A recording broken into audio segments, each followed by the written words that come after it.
In this class, we'll learn about exceptions in Java. Okay, so let's look at a sample program in Java which which does not have exceptions.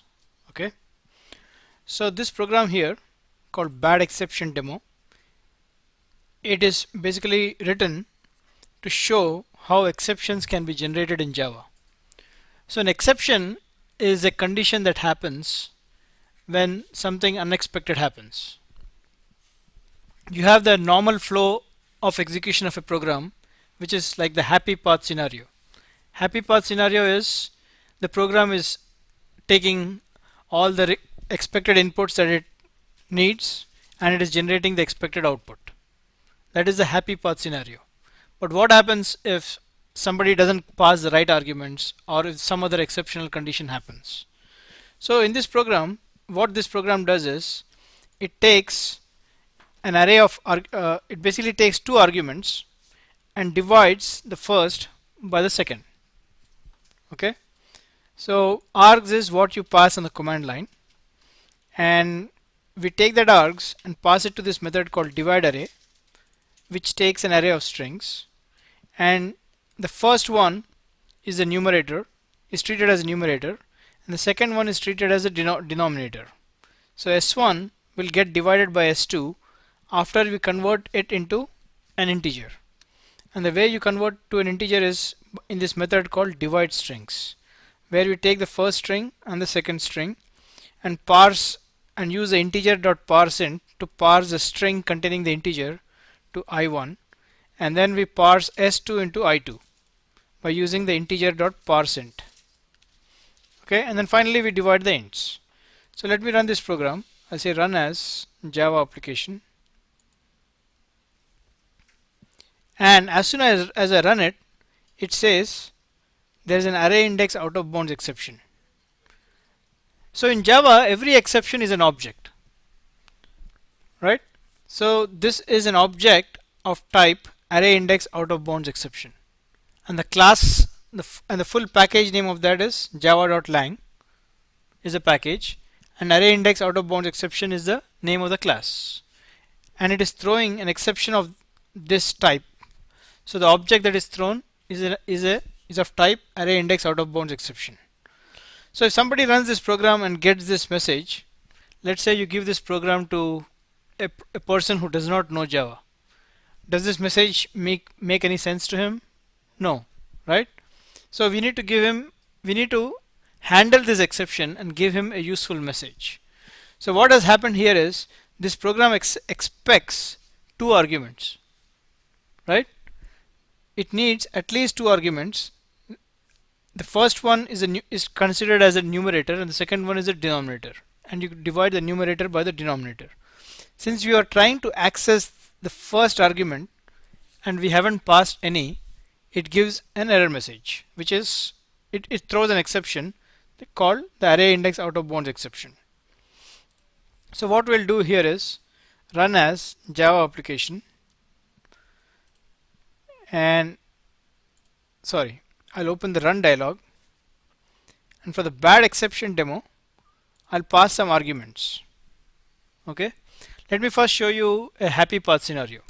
Let's say I put the first argument as 12 and the second argument as 3. So I'm going to divide 12 by 3 and the answer will be 4.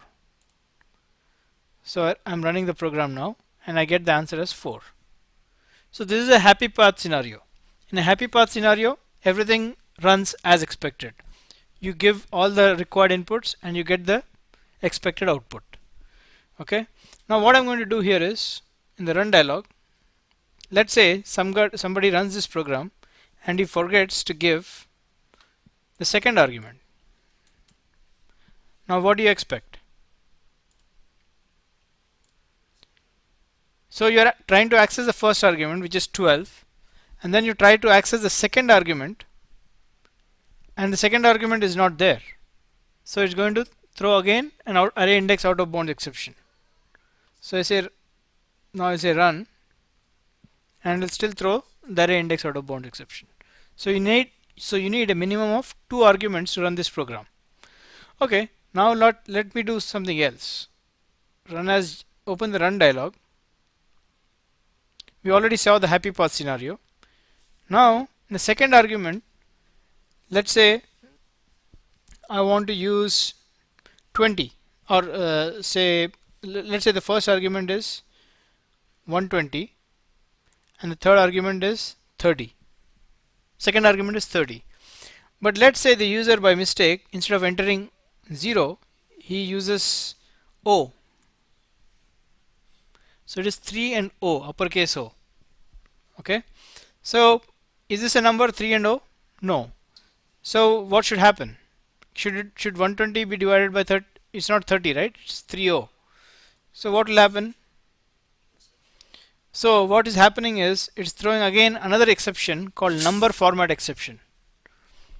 This number format exception belongs to the package java.lang, which is a default Java package, and it's saying the string 3O is not acceptable, right? It is actually 3O, right? So it is throwing a number format exception.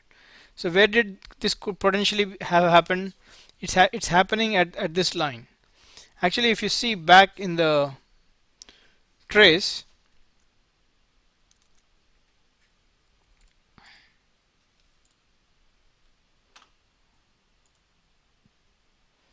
so this is called as the stack trace of an exception. The stack trace of an exception shows the sequence in which things have happened.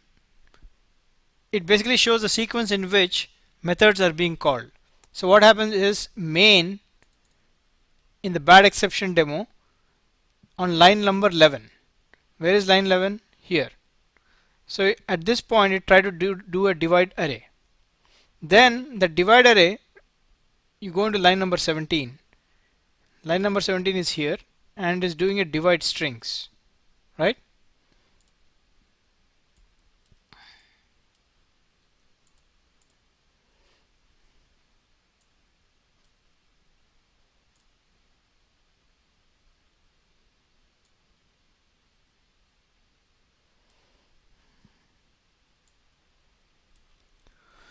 So this divide strings is happening on line number 22. So the stack trace shows the sequence in which different methods have been called in your program and where the problem happened. So divide strings was called on line number 22. 22 is, sorry, divide array, there's a problem on line number 17, and line number 17 calls divide strings, and then it says in divide strings on line number 22. Actually, if you click this, it will open the exact line where there is a problem. It will take you to that line. So on line number 22 there is a problem, right? So this problem is it's trying to do a integer.parseInt, but here it's not able to find the source for this because this source is coming from Java. See, this integer.parseInt is actually Java code. We don't have access to that code. That's why it's saying unknown source. And on that line, which is line number 22, when it is trying to parse that parse this string s2, which is 3 and followed by uppercase O instead of the number 30, that's where it's having the problem. So this is the second exception that's happening, right? Now let's see, let me run this program with the proper input. Open the run dialog, and in the arguments I'll pass 30, so you'll get the correct output, which is 4, right? Now what I'll do is I will again open the run dialog, and in the arguments I'll pass 0 as a second argument. This is also a number, right? Now both are numbers. What is the expected output? It will you cannot divide a number by 0. So what will happen is it will throw another exception, which is an arithmetic exception, because you cannot divide by 0. And again it shows a stack trace. So first it went to line number 11, which went into divide array. Then divide array went into divide strings, And then divide strings, there is a problem on line number 23. Click on that. So there's a problem on line number 23. And then finally it went to divide ints. And when it tried to divide it, it got an arithmetic exception because you cannot divide by 0. So somebody has written this program, and though it works correctly for correct inputs, it doesn't work properly when there are bad inputs. So it doesn't handle exceptions properly. So that is a problem with this code. It works well for a happy path scenario, but it doesn't work well when you have bad inputs. Okay, now we need to fix this code so that you get graceful error messages or you get meaningful error messages. So the user of this program, he doesn't want to see any Java exceptions because the common users, they don't know Java. They want to see a meaningful message. So when these exceptions happen, you need to handle them. Handling an exception is generally done in Java by catching those exceptions. So you need to catch those exceptions when those exceptions are thrown. Java will throw those exceptions. As a programmer, you should catch those exceptions and then provide a meaningful message to the user. Right? So let's look at a program which handles all these 3 exceptions properly. So here is that program. So what you do is, in the main, I'm invoking a method called divide in a safe manner. Okay, and then in that I call the divide array. So first you look at this block of code starting from here to here. In Java, a block of code is between opening brace and closing brace. So a block of code can contain one or more statements. So in this particular case, we have only one statement, which is line number 15. Okay, and in that line we are trying to print it by after getting the output from divide array. Okay, so what the lines of code that you write in the try block is a normal execution of the program. That's a happy path scenario when everything works as expected. Okay, then we saw that it can throw 3 kinds of exceptions, right? An array index out of bound exception when you pass less than 2 arguments. Right, this program requires a minimum of two arguments, a numerator and a denominator. And secondly, this program expects you to pass integer inputs. So if you pass an input which is not an integer, it's going to throw a number format exception. So you need to catch that exception also. Finally, you cannot pass the second argument as a 0 because you cannot divide a number by 0. In that case, it will throw an arithmetic exception. So you need to catch an arithmetic exception. Okay, and then there's something called as finally. So finally block, a block I said starts from the opening brace to the closing brace. It will always be executed whether or not any exceptions are thrown or not. This is where you do some kind of a cleanup, which will happen all the time, whether or not an exception is thrown or not. The code in the finally block will always execute. Remember this is like a very important concept. The finally block will always get executed, but it will get executed after the catch block, and it will also get executed if none of these 3 exceptions are thrown. Let's say in the happy path scenario, everything works as expected, so it finishes the try block, which is this one line, and then it will execute the code in the finally block, which is that another one line. Okay, and what I have done here is I've written a small method called show usage. So this program needs to be used in a certain manner, and I want to print that and let the user know that you need to run this program in a certain manner. So what I'm saying here is I'm saying that when you run this program called exception demo, I have to pass it 2 arguments, num1 and num2. Num1 should be an integer, num2 should be an integer. So, and then I give some examples, right? And then I also need to say, and then I also say here you cannot divide by 0 when there is an arithmetic exception. And when there is a number format exception, I say arguments must be integers. And when there is an array index out of bound exception, I say that you need to pass two arguments, right? And both of them have to be number integers. So let's run this program with all those bad inputs. First, let's run it in the happy path scenario.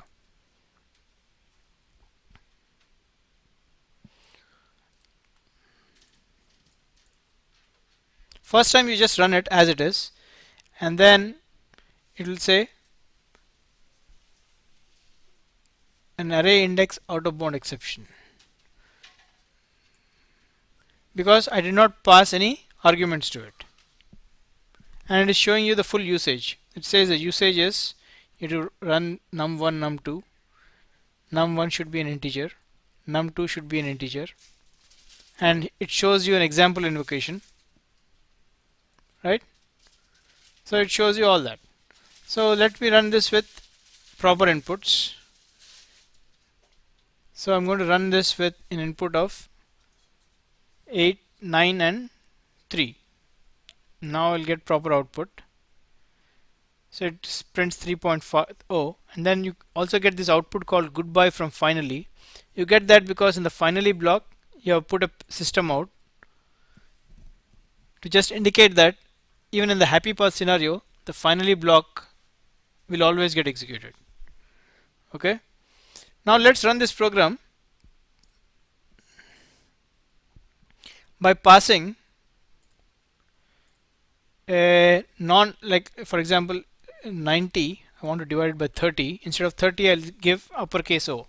Instead of 0 I'll give uppercase O. Now this one is not an integer. So let's see what output you get. So here it says arguments must be integers, and that is coming from here. It prints that and also shows the usage. So now the user can see this in the console, right? It says arguments must be integers. The usage is like this. For example, Java 6.2. You entered 90 and 30. And instead of saying goodbye from finally, we can just say goodbye if you want.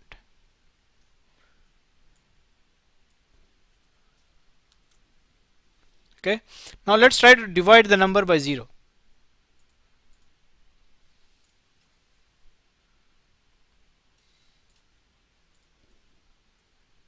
Let's divide it by 30 and we'll get this is a happy path scenario. I would expect the output to be 3.0. Okay. Now let's run it. Let's try to divide it by 0 and see what happens. So pass 0 to it, apply, and then I say run. And it printed infinity.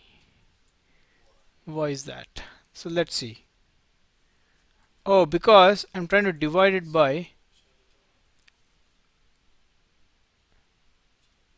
so instead of, okay, let me convert this to an int.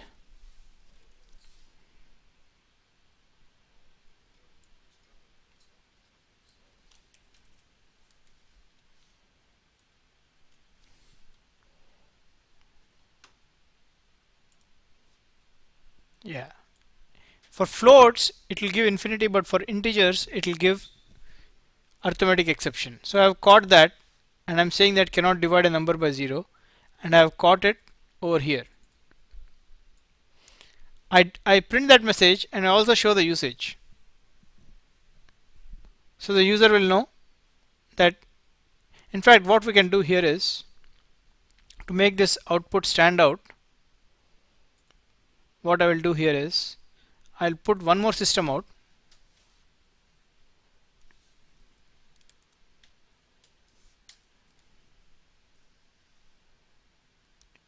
Just to make it look good.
Now let's run this program again, and you will see that in the console you'll get cannot divide a number by 0. Why did I get these two?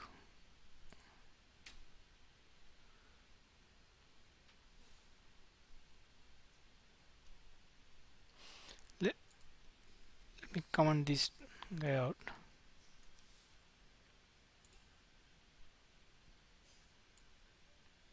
See, now you see proper output. Cannot divide a number by 0, and then I'm showing the usage. Let's try to run it with a non-integer argument. So instead of 0, I'll pass ABC or say hello.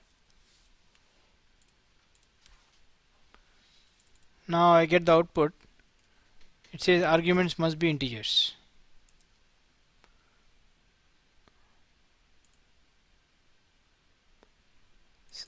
Oh, sorry, 1 second. That's because it went to system error. It has to be system out.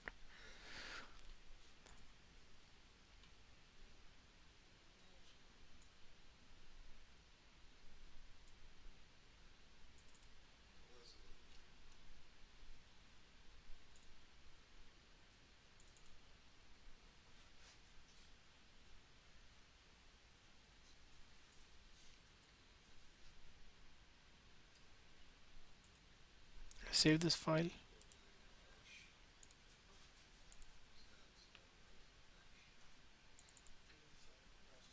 Yeah, see, arguments must be integers.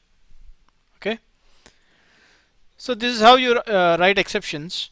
So when this exception happens, it will go into the catch block of the array index out of bound exception and execute all the lines inside the catch block, and then at the very end it will execute the finally block. So if I have this uncommented, you will say get goodbye as a message.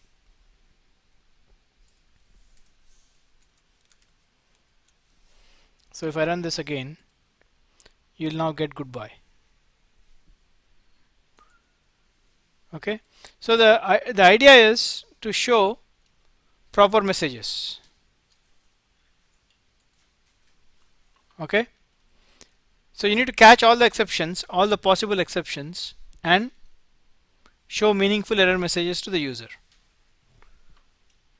Okay, so why don't you try this program and see how it works.